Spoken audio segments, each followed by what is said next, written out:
Ce que ce Chinois a fait à sa fiancée africaine le jour du mariage a choqué tout le monde. Angelina avait toujours eu un regard qui captait l'attention.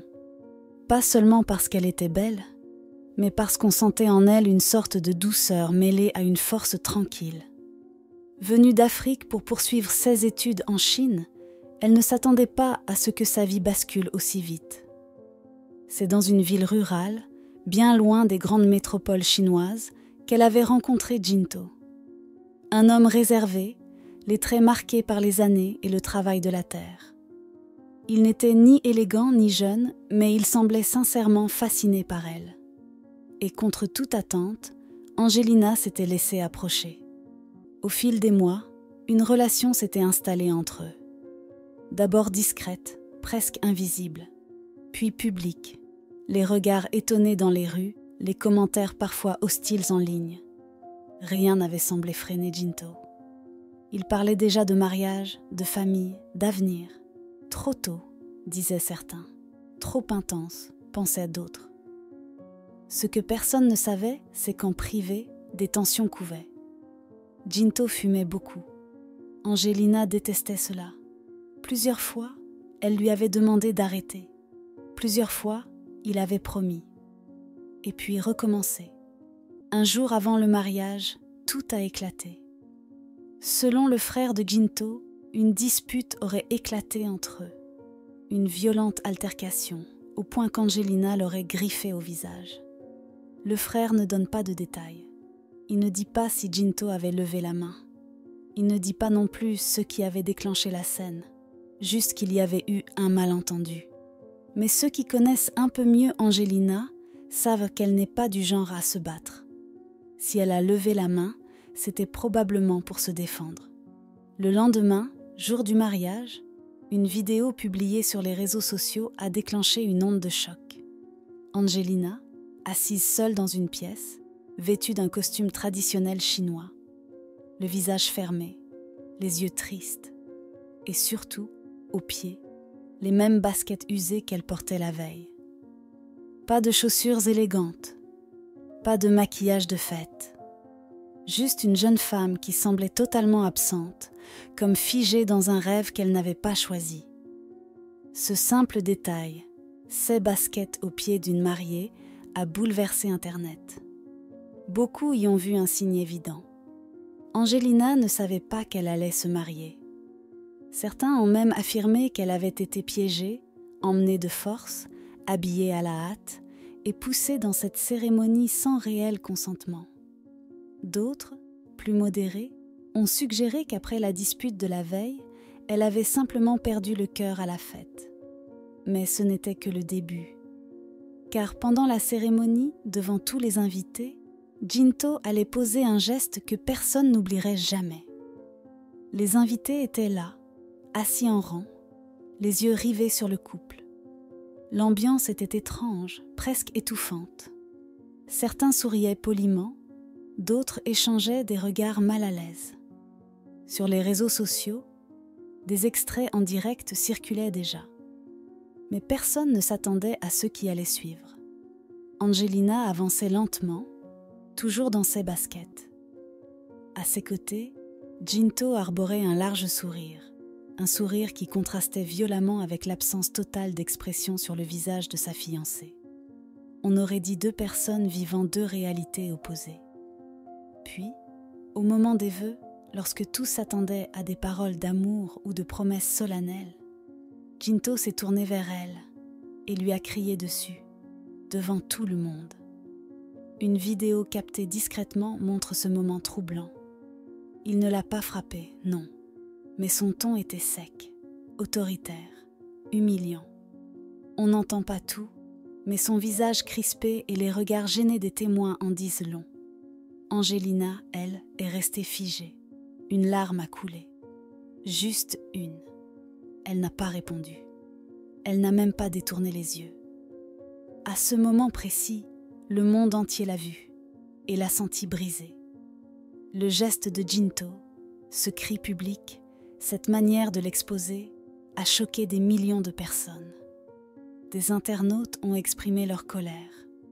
Comment peut-on humilier sa femme le jour du mariage ? D'un simple regard, elle demandait à être sauvée. Elle ne sourit pas, elle ne parle pas, elle subit. Et pourtant, la cérémonie a continué, comme si de rien n'était. On les a pris en photo, on les a félicités. On a même partagé des vidéos d'eux souriant, quelques heures plus tard. Mais rien n'effaçait ce moment. Beaucoup ont commencé à se demander, était-ce un mariage d'amour ou un piège parfaitement orchestré? Après la cérémonie, les vidéos du mariage se sont répandues comme une traînée de poudre sur les réseaux sociaux. Certains y voyaient une simple union interculturelle. D'autres, plus attentifs, sentaient un malaise profond derrière les images. Le frère de Jinto, très actif sur les plateformes chinoises, a vite pris la parole. Il voulait, disait-il, rétablir la vérité. Selon lui, le couple s'aimait profondément. Il racontait que Jinto avait tout sacrifié pour Angelina, qu'il avait même organisé un mariage blanc extravagant juste pour lui faire plaisir. Il affirmait que son frère voulait aller en Afrique pour payer la dot dans le respect des traditions, mais que le voyage avait été annulé pour des raisons logistiques. Pourtant, malgré ce discours lissé, les doutes persistaient.